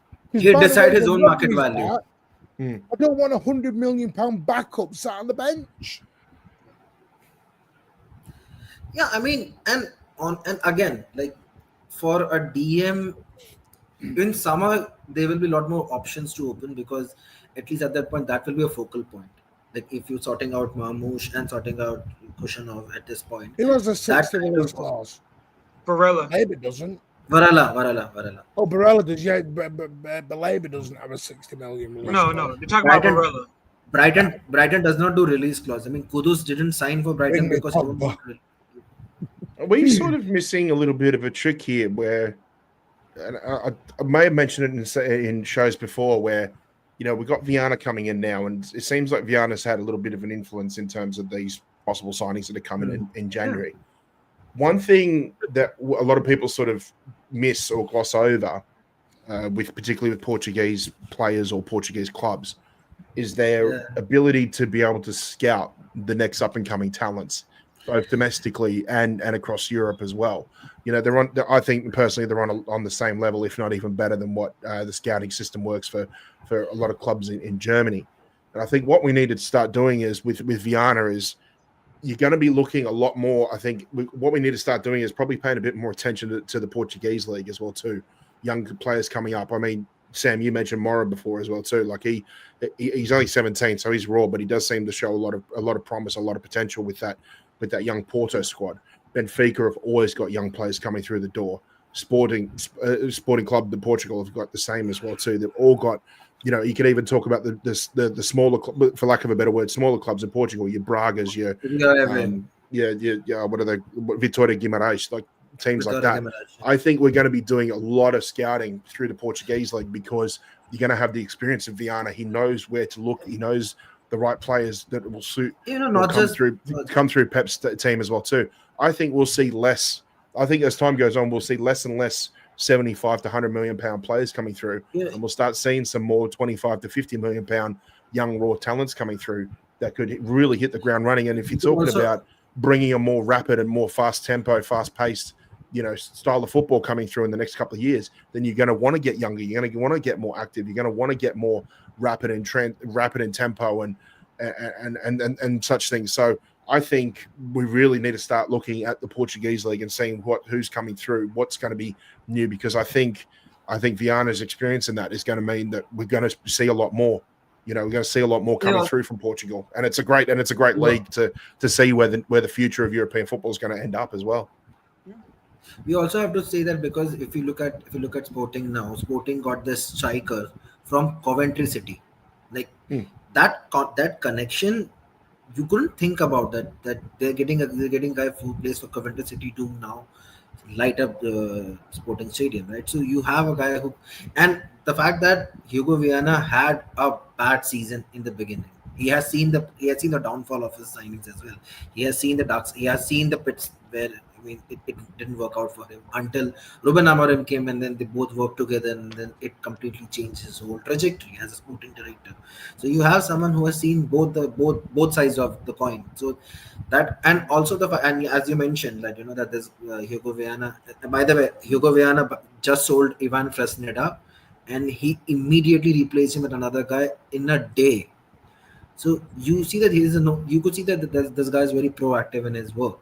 And that's kind of a very different from what we have seen. And in the last 2 years, you could say we could say an average window. I consider it was very average windows where things could have we could have done a lot more, but we didn't.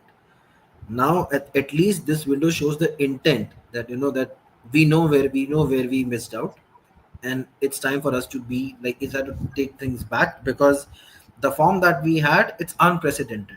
Like it does not resonate with what the club has built over the last 12 years. And like you could see clubs who kind of also kick the can down the road, but City decided that no, we cannot do that. Even if it's January, no, we cannot do that, right? January, and it's very important to understand that January is the hard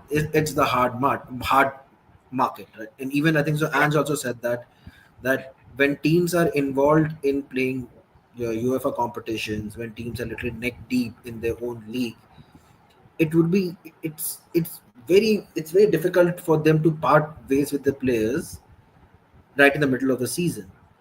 So, if you don't get a DM, there could be a perfect explanation for that. Even when you're talking about. Yeah, I know. I talk about Marmoush, right? We also have to understand that if Haaland gets injured at any point in the season, that's lights out. So we do that's have why to I'm with the Marmoush deal now. Yeah. You want Haaland's health is a priority for sure. And I think speaking on what you guys were touching on, I think Viana, now has more resources with Man City. So hopefully he can bring in new ideas, not only for maybe first team talents, but also the academy, right? Because we know how important the academy is with PSR. So I think, Sorry, can I just ask you, Peter? I know I will come out to you. I do apologize for that, mate. But Gabby Vega, a couple of you mentioned him. You know why I don't want to touch him with a barge pole? Why at 21, 22 did he go to Saudi? That showed me a lack of. I wanted him 2 years back, but not now. I wanted him 2 years to me is I understand an Edison or a KDB or a Mahrez going to Saudi. You've earned your medals, you've earned your trophies. You need to go and get that unbelievable amount of money. Although Martin, Gabby Vega could form the same category as a Ruben Neves, because Ruben Neves left Wolves to go Saudi when he was still in his 20s. And his excuse was I couldn't say no to that salary, because then he's financially setting up his next 4 generations, probably next 10. So I get why Gabby Vega's doing it, because he's setting him and his family up financially, and yet he can still go back into Europe before he's even 25. But that's applicable for every player who went there. But we were rumored to him before he even went to Saudi. And But City if it turned it. comes City to didn't show City, any interest. So there's you more wanna to win, it don't than you? just where his allegiances lie. City don't he want chose that. his red City pill, want that's it. winners. The mentality of a winner. Yeah. Yeah, honestly, if Pep sell that and someone went to Pep, Gabby Vega, he'll probably say, amazing talent, young lad, but I'm he's questioning head where his somewhere else. head's at Yeah. on his priorities here at the minute. Yeah. Because what that will tell Pep straight away is this could be one of the guys who downs tools once he's won a medal. Oh, never mind that, Martin. Never mind that, Martin. If City went in for him, you know what his agent would say? Well, it's Saudi. He was on 650 grand a week. Now, are you going to give him a minimum 400? Because he should be on the same as Haaland. See you later. We'll just do what we did. We'll just do what we did when Eden Hazard walked into City. I don't have a problem with that. You know, and also for the fact that when it comes out in the open that Khushanov and Marmoush only wants to join City, that is the key. Because if you look That's in the the past big thing days, that I've said Yeah. that to you and Ed before. City are very big on this. We want to join you. Yeah. City will The go an reason- extra mile. If Mamouche said to City, I only want you. Yeah. Then Yeah, I that's saw how an interview. City will go. Yeah. And you're saying saw that an more now, interview. Martin, too, because these young players grew up watching Sergio. Some of them are young enough to remember when Pep first started. You know, they You mean probably like watched the Savio? Centurion season and things like that. Trust me, You know what I mean? Like, Also, played City on FIFA when I was a kid. City were on FIFA when I was a kid because no one couldn't get Sean Goatwood on FIFA 94 or FIFA 96, whatever it was. Couldn't get Sean hey, I Goatwood. won a Champions League with City on FIFA Steve Robinson on 2003. FIFA 99. But You that know game what I was mean? good because it had the best soundtrack. Also one more thing that I've read that kind of fits really well, that these guys, Marmoush and Khushanov, they know where they came from. They know they know the hard work that they did to reach to this level. So you also have to consider that these guys have the hunger in their belly because they know what they have done to come from the likes of Egypt and Uzbekistan to now where they are. Now they're playing at one of the biggest clubs in the world. They're supposed to play. They're about to play in the biggest club in the world. So you could see that hunger. You could see that passion that they have to keep it alive, because over here your position could be swooped right in one game. So that also is one more thing that's Sorry very key to for me. jump in. Let's not do that, Reese. Come on, that's a bit disrespectful to Mikel Antonio. The guy's not playing football again, mate. Come on. Are you throwing? Is it throwing names or what? Like, are they just throwing names? Can we? No, but I also Reece has done that saw before. I saw an interview that Without a Marmoush players. actually said that City is the best club in the world, and you know That was a he's steak seen ad. them play. Yeah, so That he's was done from a interviews saying steak ad. That's true. City have an ego. City wants to be number one. Do you know what pisses City off the most? I mean, it's not just about ego. It's about, like, you are at that position. You are. No. you What are in City that are very big on is don't promise us something and then turn your back. City are very It's us and handshake nobody else. driven. It's us and nobody. Oh, We know yeah. what you're thinking So about. like when Alexis Sanchez went, I'm joining City. Yeah. 250 grand a week, 4-year deal. Here I come, and City are like, right. As soon as Alexis Sanchez turned around and went, United have offered me $500,000. What do you think? City went, well, enjoy your time at United, mate. And City Real don't Madrid. play that game. We never will. You know, We are not a bargaining Yeah. chip for anybody. So if Kushinoff comes in tomorrow and goes, well, if Kushinov's agent goes, Aston Villa or Newcastle have offered me 200 grand a week, City will go, all right, enjoy. City will not piss about here. That's true. That's true. Like, that's even like, I'll give two examples of that. Declan Rice, the first example, right? Declan It's Rice advanced, floated around. Julie, very advanced. Declan Rice floated with Arsenal, that, and then he had some bullshit reason. Like, I don't buy that reason what he had, but then he also had like two minds whether I should be in City. No, whether I should be the Arsenal, reason for Rice, I'll tell you what the reason, what I've always been told is the guy didn't want to be a backup to Rodri. That was his problem. Or The question was, what happened when you Rodri said came? apparently Pep had spoken to him saying we want you to play a more advanced role. Yeah, And didn't then want to do Declan it. said, no, I don't want to do that. So then he ended up playing Rodri more advanced.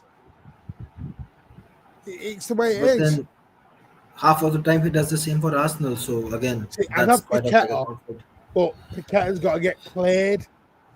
burst. City will not. Yeah. This is why I never jumped on the Danny And also, Olmo stuff. Paqueta fell from a cliff this season. He's not the same Paqueta that he was there last year. I mean, But this is I why think the I've charges never have bothered him. watched- I think the Well, charges, he played and against- also too, his role under Lopetegui has probably changed so much than it did under Moyes. I'm telling you now, Danny Olmo, whoever tried to sign Danny Olmo in January, that is a legal case waiting to happen down the road. No, they already got it cleared. You're not signing a player for 5 years. What you're doing there is you're bringing 5 years of legal red tape. Yeah, I'm not Also, playing that. the thing No chance. with Danny Elmo, the thing is that he can't stay fit for more than 10 games consecutively. That guy is literally made of glass. Yeah, If you I look just at don't it, want to win with court when Barcelona are suing my ass off because they see it as getting their money back. No, they already got cleared, Martin. They the court said they're going to push it through. Yeah, of course they were. They were always going to push it through, Ed. Yeah. I said this. Yeah. They were always going to pull another lever again. They were never at They Barcelona. did. They sold that Barcelona VIP are the seats. Man United of bloody Spanish football. They get away with everything. Big up. Big Martin. I don't know who you are, mate, but big up. Rice made a mistake. Not in his eyes. Also, if you remember Riyad Mahrez, right? 2018 January, Leicester was like, we want 95 million for Riyad Mahrez. He was like, we'll see you 6 months later. 6 months later, 1st July 2018. I mean, everyone knows what happened. And he came for 60 million, right? Because Leicester tried to squeeze the max out of City. And that the thing was that the most interesting thing was that he went on a strike that I don't want to play for you. I'm done believing you because he was being promised that 2017 he would get a move. He didn't got a move. 2018 he got a move. Didn't got a move. Yeah, And because then this came out straight after Laporte started playing for us. Because you remember, but I think again, Laporte's first game was at home against West Brom, and then I think about 4 days later we played Leicester at home. And I remember all the City fans were singing Riyad Mahrez, he wants to be blue. Yeah. Because as soon as we got Laporte through the door, that's when we started going. That's when we started trying to do business with Leicester over Mahrez. You know why? As soon as Mamouche and as soon as Kuzanov come through the door, we're going to be back at it again, possibly looking at more signings between now and the 31st. Failed though the first time, Pat. Didn't they have a release clause, or they valued him at something like 80 million, and then we got it like money. Okay. They agreed the deal, and his agent went, "Can we have a bit more signing on fee?" So he went. So they kind of did it. They kind of did an Eden Hazard, but we were willing to go. We were willing to go back a season later. They've done something they've never done. They went back for a player who screwed them. They've never done that, and they've never done that. Laporte did Laporte change agent? Did Laporte get rid of his agent then? I don't know. That seems like the only thing. That seems like the only reason why we'd go back. You know, like I think Laporte saw, and also too. I think that. Sorry, Martin. That January transfer window, I think in the Centurion season, kind of forced our hand because if you think about it, what was our depth in defense? Really, 3 defenders. We had Laporte and Otamendi, who dominated, who were fantastic for us at the first half of that Centurion season. Stones gets that injury away at Leicester. I think we beat him 2-0. We had played really good in that game. Vinny Company was still coming back. He was seesawing in and out of injuries as well too. Yeah. I think given the defensive lack of numbers and the question marks over the fitness of 2 of those 3 defenders meant that it forced our hand. And if you remember, when Laporte came in and he just played. He was insane. It was just nice having a left-footed centre back as well too, who could ping long balls like that as well too, especially with that rapid Centurion attack that we had as well too. So it just meant that getting him through the door meant it just took so much pressure off Stones and company to come back and play again. And then when we got to the formidable season, it meant that Laporte was always going to be the first choice. And then it was just a case of whether it was going to be Vinny or Otamendi. And Vinny proved that in that season that a lot of those injury question marks were behind him. And we went on, and that was pretty much the partnership that got us those 14 wins in a row to win the title. Anyway, I'm going to end it there because I need to. We've been on for nearly 2 hours. Massive thank you to Ed and Sam. Thank you for coming on. Always welcome. Please call in again or come and join the space in 15 minutes. I know Ed will always be there. Ed loves an evening space. We'll be on till 5 a.m. You know me. It's 6 p.m. we'll be in, man. Yeah, so he's got the benefit of prime time. It's no, honestly, you think I'm kidding? We are still going. It's 5 a.m. where you are, Sam. Yep. Big up, mate, for step. Big up. Big up. Yeah. Tell you what, W's in the chat for Sam. 5 a.m. That is amazing. W's in the chat for Sam. Yeah, let me check it again. It's 5 a.m. Quick one. Grealish leaves. Who would your dream replacement be? Rodrigo. Bayana. Any day. Any Rodrigo. day. No, he said Alex dream. Bayana. He said dream. Rodrigo. Alex is Bayana. on the price No, on no, sale. Alex You mean Napoli? Napoli. He's Alex got Bayana, he's got his any cruise day. ships on his knees. If I'm getting someone like Bayana for 60 million as a release clause, that's a no-brainer for me. That's like I Well, I don't think he's know. gonna be now. a Here's the midfielder. We're thing, though, talking about Martin. winger. I want to say Rodrigo, but you know why I don't want Rodrigo at the same time? Because Rodrigo, Vinicius, and Mbappe, too many big players in a club treading on each other's toes. Is So it if the you keep them engine? there, they keep the inconsistency remains. See, I think he's if you been get out rid of for a one of them, while. then the No, other two he's thrive. been out for a while. Don't want You- to touch him with the barge pole. you're going for a player who's, I mean, he's world class, but then he still has that aura of attitude of Grealish as well in him in term on the See, off no, pitch. because he had an inner ligament injury. Then he played 2 games and now he's out again.